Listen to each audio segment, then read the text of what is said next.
Hello guys, welcome back to the channel. Once again, the WNBA media is proving just how ridiculous it can be. The way they twist stories, spin narratives, leave out key details, and flat out push nonsense whenever it comes to protecting the Fever organization and Stephanie White is absolutely unbelievable. Seriously, some of these headlines are complete garbage. And now they're trying to drag Sophie Cunningham into the middle of it. Out of all people, Sophie Cunningham? Give me a break. If there's one player who understands how important Caitlin Clark fans have been, it's Sophie Cunningham. That's why this entire narrative feels dishonest from the start.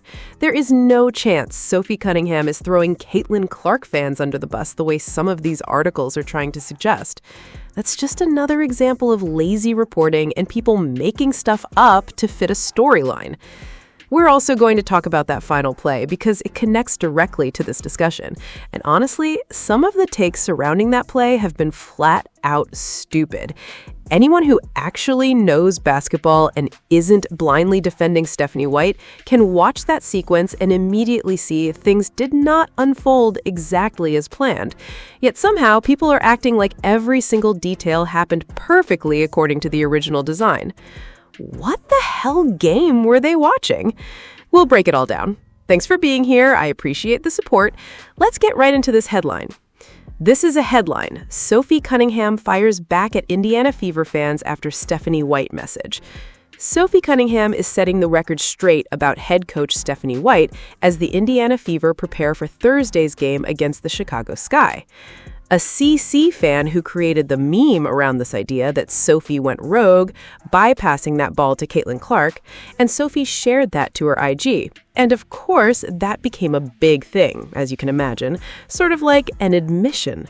Lexi Hall said it wasn't exactly how they drew it up either, and then she followed up when that became a big thing, because as you see, no way Sophie just posted that they really went rogue on the final play, because here was Evelyn's meme. It's cut off what Stephanie White says, but she's like, you followed the ball but didn't follow the plan. Worth it. Oops. Because a lot of people, based on their expressions in the video, were like, yeah, they definitely didn't. And then Sophie comes out and says, you guys read too much into things. That's the exact play our coach drew up and we executed perfectly. Now, I don't know about y'all, but I read this in Sophie's voice, knowing everything I know about Sophie Cunningham, what she does and says, and to me, this is trolling. This is sarcasm. She knows that she's posting nonsense. Most likely, she got called into the principal's office, might have been Amber, Kelly, Stephanie, could have been all of them, and they're like, yo, Soph, we cannot have this.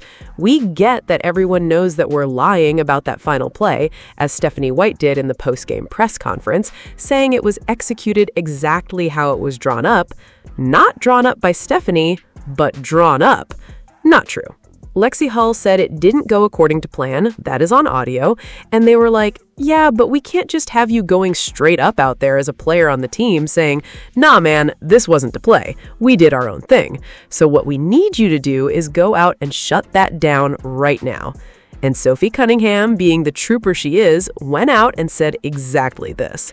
And again, if you're following Sophie Cunningham, if you know who she is, you're like, yeah, she doesn't buy that for a second. She's just putting it out there. I think it kind of fans the flames a little bit, actually. Here said she is the latest member of the Fever organization to reject the narrative. White addressed the sideline moment after the Portland game, saying it was simply part of the competitive nature of coaching and playing. HT, The Athletic's James Boyd. Clark echoed her coach's sentiment, telling reporters the exchange only reflected how much both of them care about winning. Indiana will look to avoid any distraction at this point in the season and respond to critics on the basketball court. At this point in the season, they keep saying the Indiana Fever want to respond to critics on the basketball court, but damn, they seem to spend a whole lot of time responding off the court too. Now let's take a closer look at this play, because there is no freaking way anyone can convince me it unfolded exactly as designed. Look at where Sophie Cunningham is. Look at the positioning of everyone involved. The whole sequence looks messy as hell from the start. The funny part is that the Indiana Fever won the game, so a lot of people are ignoring the mistakes. Caitlin Clark hit the clutch shot. Sophie Cunningham delivered the pass. Those moments saved the possession. But let's be honest, Washington made a massive tactical mistake. The Fever botched this play all the way through. They absolutely botched it, and the result bailed them out. So look up at the top. I know it's almost cut off, but you can see AB. You've got them all over there. So AB is foul line extended, and she's going to set a pick for Kelsey Mitchell, okay? Now, if you watch this. Kelsey, this is something I've talked about before. Yeah, a lot of picks are set poorly. AB does a poor job on the pick and roll with her picks. But I also say often, very often, poor picks or screens are actually the fault of the person coming off the screen. They're not setting up their defender, running them into the pick, and rubbing off of the pick. There should be no space between you as the person coming off the screen and the screener, okay? That is your job. Kelsey, Aaliyah's, she's like an oak there, man. She is ready. Kelsey needs to come inside a little bit, drive her defender into AB, and rub off of her. Instead, she loops around and gets nowhere near AB. You can even see AB trying to make up for it by sliding a little to the left. Luckily, it wasn't called. So right there, we've watched that. Kelsey's defender is covering her coming off of that pick because there basically wasn't a pick, and that's 100% on Kelsey. Now check the corner where you've got the mob of players going on. Right now, you're going to see, and again, you're going to see Caitlin Clark, who's, on the edge of the foul line, outside the circle there. You can kind of see her barely on the screen. She's going to come across and set a pick for Lexi Hull. Lexi Hull leaves way too early. Caitlin's got to come over, set the pick, and get established. Lexi Hull, just like I said, has got to run her defender into that pick and rub off of Caitlin Clark.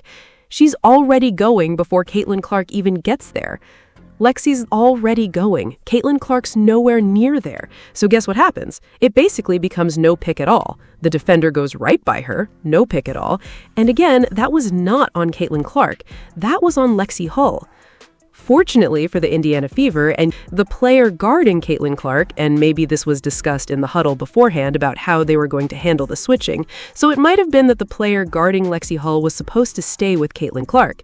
But I guess since the pick was so bad that nothing happened, it's like, well, I'm going to stay with Lexi. So you've got two things here, options 1 and 2 on this. You've got Kelsey Mitchell coming, she's option 1. You've got Lexi Hull, if that pick works correctly and she comes across the lane. You have Lexi Hull down low, sort of in a post-up, and hopefully against a smaller player. That's option 2. AB is probably coming down. She ends up turning the other way when that ball goes to Caitlin to box out for Caitlin if Caitlin wants to toss that in there. But my guess is, if that ball didn't go to Caitlin, AB is option 3. She's going to turn towards Sophie to seal her defender, and that ball is going to go in.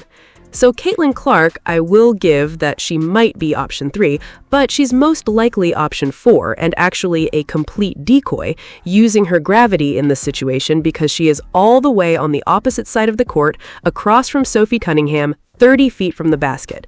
They're down 1. In no universe is this the play they were trying to execute as it was drawn up, where Caitlin Clark is the number 1 option.